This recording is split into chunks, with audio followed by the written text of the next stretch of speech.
Beýik Taňryň ady bilen gadyrly ildeşler, mähriban dostlar, haýratynam edebiýatçy, şair dostlar, hemde şairçilik etmek isleýän, şairçiliге başlamak isleýän ykjam dostlar, hemmeňize tüýsürekden salam aýdýan. Geçen sapakda şol gadyň üstünde durduk. Heja ölçegi, bogun ölçegine durduk, şonu açıklatdım. Şonda men türkmen edebiýatyna 3 ýyl ölçek bolup geçýändi. Görüň beripdim. Bir şol heja bogun, ikincisi eruz ölçekden söz edipdim. Üçüncü bolsa da ol erkin ölçek diýip, oňa da ileriki fursatlarda ondan hem görüň berip geçmek niýetim bar. 3 bölege aýyrýasyny. Bu da ikinci bölüm. Haýratynam şol klasik edebiýatymyzda Sofallaýardyr, Döwlet Mämet Azadydyr. Ondan sonra Maftumulin özünde şol ölçegi görüp bolýar. Ýöne geçen gedegem aýdyşym ýaly türkmen dili şo dada yeter saatlaşykly. Heja bogun ölçegi bilen. Olam şol dil aýratylyklarına barýar. Oňa da biraz diýip geçjek sebäbine. Ýöne şol eruz ölçekde indi geçen gedek eger görem bolsaňyz şol hejada nämetdik kelimelere aýyrdyk da şoly. 4 böldük, 4 üsetdik, 5 6 etdik goşga görä. Emma eruzda beýle däl, kelimeye göre aýrylmaýar. Ses säginmeler kelimeye göre däl. Nähili? Goşguda şu sesleri gysga heja hemde uzun heja diýip şonu ýaly bölýärler. Şol gysga heja, mesela bir mesrany gözeňizde tutsak, gysga heja sany ya uzun hejaň sany birinji mesrada näçe bolsa, soňuna çelli şol ritmine dewam etmeli. Soňuna çelli şol gysga uzuýlaň sany deň bolup gitmeli. Ansat işlerleyecekti. Ýöne ol bir-birinden düşünüp akıl bilen edilýän işler da muzik başy öze gelende öl ýerini tapýar. Ýöne şonu getirecek bolan näme etmeli? Ruhuny öwrenşmeli, gulagyny öwrenşmeli. Şo muziği öz ýüreginden çykanda şol ýerine oturmaly. Şol özü ölçegi wezin tapyp gelmeli. Eruzida şöyle gurunlar vardı hani. Eruzida beherlere ayıryanlar. Mesela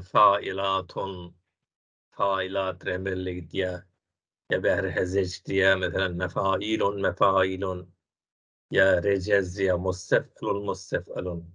Bunlar nehil belli oluyor şol hengine göre, şol kıyıska zadına göre, uzun ya kıyıska gelişine göre. Aynı bir musikiyal şol. Mesela failatun tang ta tang tang tang ta tang tang tang ta tang tang ritmi şeylere. Mesela zat bolsa nähil mefailon. Yang tang ta tang ta tang tang tang ta tang tang tang ta tang tang tang mefailon. Şol bir zaty var, şu muziği var, şoň beýikmeli. Mustef'elon bolsa mustef'elon. Tang tang ta tang tang tang ta tang tang tang. Şoň ýaly gitýär da öýdür. Oýnaýarlar aslında ýöne. Şol beherler şol beher diýdi şol muzikiň ritmi. Her ýyllarek şol bir davul ýa-da naňra çalanda, düň çalanda ritmler bar da özüne göre 4 diýe 8-4 diýe şol goşguda da şol ritmler bolýar.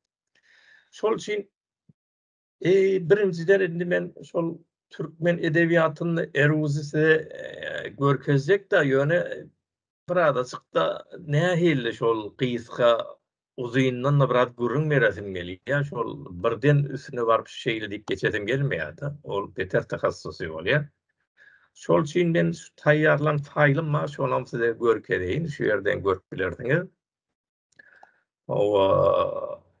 Kıyıska uzunyna siz onu özüňiz diýen, ýani isleýän adam nadir, özü öwrenmeli bolýar. Isleýän adam onu gysga uzyny bilmese ol hejany onu ol hiç wezniň içine girip bolmaýar. Gysga heja uzyny belli. Meselen gideli diýär, şu ýerde örnek ýazyp durma. Gideli. 3 tane gysga bolsa şu bak goşgyň başyna gelen bolsa, soňuna çeli goşgada hemme mesalaň başyna gysga gelmer şol. Şu yerler deň bolmadylar. Goşgada gaňra görkeler. Ende şuň ýerine ýene bir mesal gideyli diýsek, gideyli däl, gideyli diýsek, ortaky ýerde zat bolýar. Uzyn bolýar, gysga, dey, uzyn, li ýene gysga. Gysga, uzyn, gysga. Emma gideylilerle gireyli, gireyli. Gysga ama gi diýeni çekimli ses saptar. Bu uzyna geçýär. Gireyli. 2 tane näme? Gysga, uzyn, gysga. Demek hejalarda haýsy gysga, haýsy uzyn, şonu öwrenmeli, haýsy çekimli şonu bilmeli. Ýöne bir aňsat käbir ýollarda bar da, hemmesi üçin geçerliler ýöne köplençim. Şöyle latin harf bilen ýazanlar, gysga hejalar şu 2 harf bilen ýazylýar. Emma uzyn bolsa azynyň 3 harf bilen ýazylýar da şol. Bu da hemmesi üçin %99 bir kanun diýip alsa bolar şuny. Gi, de, li. Üçüsi de 2 harf, 2 harf, 2 harf, o yüzden gysga. Ama gi 2 harfli, dey 3 harfli uzyn bolýar, tabii. Li, gysga. Yani şöyle de alıp bilýärsiň. Hani böyle başga. Bu eruzi goşguda nähil ýazşyň däl, nähil şoň okuýuşyň şert. Okuýanyň şoň çekimli bolsa, kendi ses berse şol uzyn. Gysga okap geçsen, gysga. Meselen onuň diýär. Şerde biz Arap elifbisini ýazamda ikisinde o uňyň ikisi bir ýazylýar da şu ýerde. Onuň. Emma sesde ikisi deňler. Onuň, o gysga geçýär. Gysga heja bolýar. Uňyň, tada u çekimli bolýar da. Şol üçin bu uzyn heja bolýar. Şu zatlara dikkat etmeli. Diýmek, ýazşyňa görä däl, sesine görä. Sesiniň uzynlygyna görä. Şöyle şekilde. Goşgyň ýazylşy däl, okulşy. Gel ezizim. Gel ezizim diýsen başga illi ses gelsin. Gel ezizim. Mesela bir goşguda ölçek şöyle isleýär şuny fe'alatum bolýar. Gel ezizim, gel ezizim. Şairlik ihtiýar diýil hem-de goşgyň ölçegine görä barýan, şol ritmine görä, bäherlerine görä munýalla okap bolýar şony. Ýa-da gel ezizim. Fa'ilatun, gel ezizim. Gel ezizim, fa'alatun, gel ezizim. Demek, nähil okuýuşyna bagly. Nähil okuýuşyna ýani bizim okuýuşymyza bagly. Ýok. Şol birinji mesrada nähil çyksa, soňralar ham şoňa görä okuýan bolýar, soňraky mesralardyr. Şoňa görä sablaşdyrmaly şol. Meselen kä ýerde to ýazýarsan farsçada tokaz mehnat edik diýäran bigamy tokaz. Tokaz ýa-da tokaz. To bolany gysga, emma şu söz kä ýerde uzyn bolýar. Der hiyali ruye to diýär. Ruye to. Taýda uzyn bolýar şol. Ama diýmek köplen şol danışgada atdy öwredellerini takdir edip öwretýärler-de. Ýöne o näme takdir diýen şol uzyn gysga, yerlerini belli etýär, soňra hemme mesallarda uzyn gysga, şol yerler deň bolup gitmeli. Ýöne diňe oňuna bolmaýar. Sen kulak öwreşmeli aslında. Hem takdir öwrenmeli, hem kulak öwreşmeli. Sen kulak meselen bir zat 4 hejada fa'ilatun. Şondy oturup dördüğini bir-birden kesecek bolsaň, o kän wagt alýar. Ýöne sen kulagyňa öwreşse, gel gideyli, fa'ilatun. Gel gideyli. Failatun. Gidelim mi? Fealatun. Barsak bolar, mustef'elun. Etin kulağını almayı öğrenişmeli şonu. Kulağını nähile öğrenişden köp goşu okuymaly, öğrenişmeli. Ýöne takdir de öğrenmeli, öğrenip barşa ýalňyş bolsa ol takdir edipden çykaryp bilýän şolary. Ýöne ýene de şol kämen zatlar görýän da danışjylar zatlar meselen 2 ýyl 2 wagt ýa 4 wagt geçiripdirler, ondan şonu şonu takdir edip çykarjak bolýarlar da. Oğlum bizde näme öňden çağılıpdan goşgy farsça ýazyp ýoklugda öwrenişipdir de ýam alýar da şo. Eke wagtda diýýän sen tüketýän sen bir gün geçecek men şu wagt aýdyp bereýin diýen da. Oğlum on ýar oranda da bir ýyldirek da diýmek diňe şol takdir bir-birden sanamaly der. Sanamaly ol diňe başlanjy merhellerde.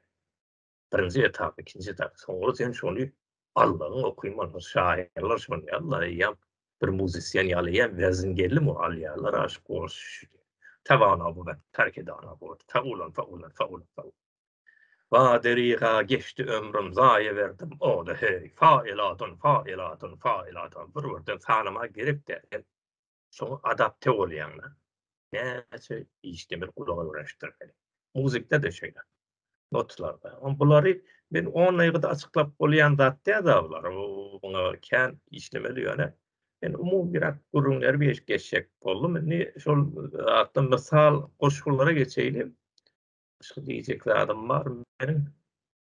Hoppa, şeyin. Ben sofaly ýerden getireyim. Indi köpler edebiyat, türkmen edebiýatyna heja goşup, bir türkmenlerden tumen türki edebiyatda, türki dilleri edebiyatlar. Şolar heja boguna görä ýazylýar we ýazylmaly. Şairler gadymda şonu näme Araplar da eruz ýazansaň, farslar da şöyle ýazansaň, bizim türki edebiyatda da şonu ýazmaga synanş bar. Birinciden synamak öýde bir ilmi zat. Ol men her zat bir synap geçmeli. İkinciden hem şairlerim öz güýçlerini synaýarlar da. Yani bir zady diňe şol edebiyatda şol ýol açyp bilýärmi ýa bilmeýärmi, onu synamak bir başga. Bizim dilimizde ýol açyp bilýärmi diýip synamak bir başga. Bir men şonu ýazyp bilýärmi, ikinji synak bar da. Şol üçin şairler şol ikinji synak, birinjisi ikisinden synap geçer kadaýan. Ýöne şu edil şok goşgularda kemçilikler, yani türki dilleri şol eruzdan bolmaýanlygy subut bolýar şo ýerde. Men size misallar görkezeyim. Hawa. Mesel sofalla ýardan. Hiç tügün, halet zebun, hasil heves suda cebun. Yol uzun, e'da fuzun, yetmek güman, gitmek zerur. Şimdi şu aslında Türkmen dille de diýip bolmaýar. Türkmen dille o ýöne bir görüň iç tügün tamam taýy Türkmen. İç tügün ýazýar, dügün şeýle gamlyk usul dügün tutup durur. Halet zebun o bir Farsça Arapça bol. Hasil heves suda cebun. Yol uzun. Uzun ýa-da adem on diline uzun. Eda fuzun ýene Arapça Farsça geçmek güman gitmek. Bir berýän ziýany şu Türkmen edebiýatyna şol ölçege eruza sığdırjak bolup köp Arapça Farsça sözler olandylar. Klasik edebiýatda. Şonu sığdırjak bolup. Näme üçin türki dilin özüne sığdırmak kyn? Sebäbi näme? Bir sebäbini aýdaýyn. Meselem farslar uzun çekimli ses içinde kän sözler. Bizinkide çekimli ses känem bolsa ulanýan sözlemde köpler gysga ulanýar. Meselem farslar bilen çekip gürýänler ha, a, i çekýänler. Biz az çekýär. Şuna aýdamda bir gezek edebiýat dostlaryň biri aýtdy, emma diýdi türkmençede zat kän, çekimli gaýtan farsçadan hem kän diýdi. O urunde türkmençede kän. Nähili bir-birden sanaňy kän. Ýöne gurrun edeňne olar farslar gurrunlar içinde şol cümlelerde şonu bol kullanýarlar. Bir harfam bolsa, iki harfam bolsa şonu kän çekip çekimli kän içinde. Bir misal vereyim şu yerden. Meselen men görkezmek için halyň gowmy bir halyň. Bu da Arapça söz bolmasan ha diýip çekýärse. Ýa-da gawy diýmeýärse, gowmy. Gysga çek geçýärse. Fars etýär. Haly şoma hu ast. Ha şoma ast. Sany kän, ýani köp tekrarlanýar, şonu aýtjak bolýar. Bizim çekimli sesimiz känem bolsa sözleriň içinde olardy, çekip aýtýarlar, şol ýedi ýerine gelýär. Şolam ol eruzi da yol açýar şu Farsça Arapçada. Eruziye kän yol açýar. Bizinki ortaň heza için gowy.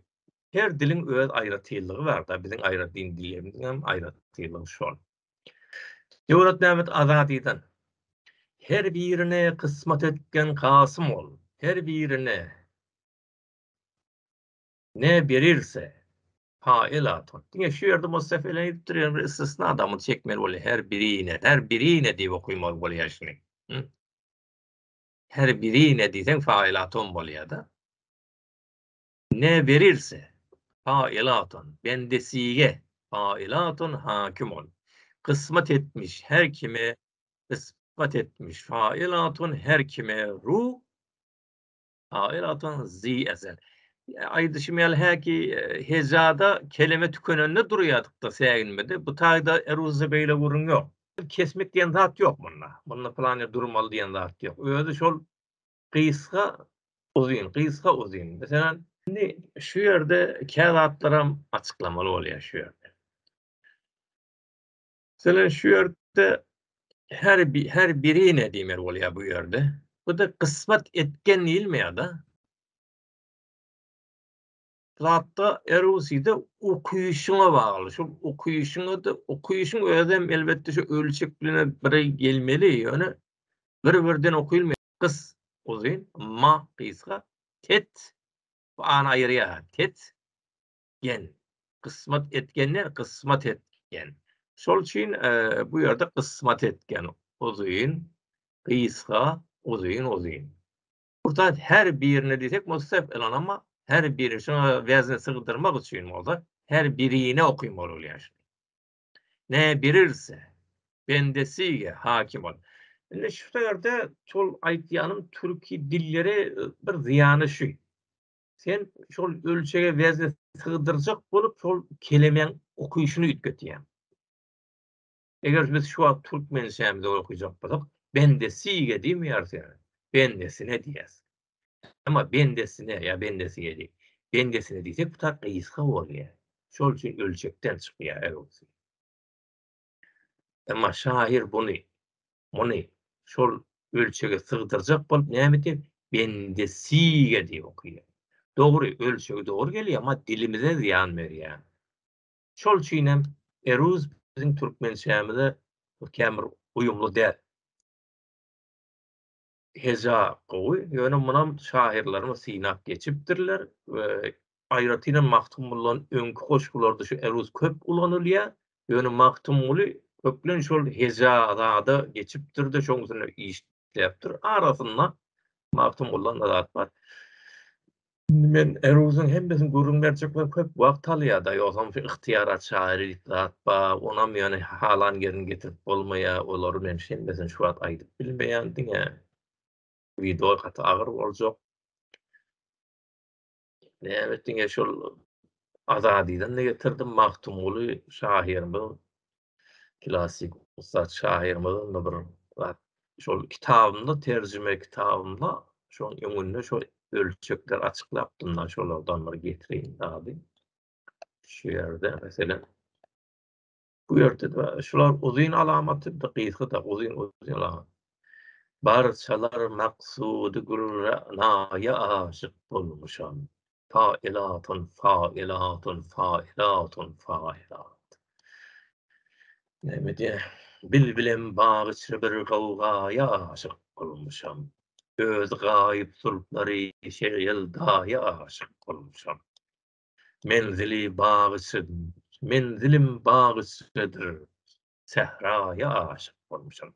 Biraz şol eruz ýokýar, çekip okuýmaly bolýar. Şol ýerde şol dilinde zady seni sürüşdirýär, biraz farsça doralyp gitýär şol ýöne.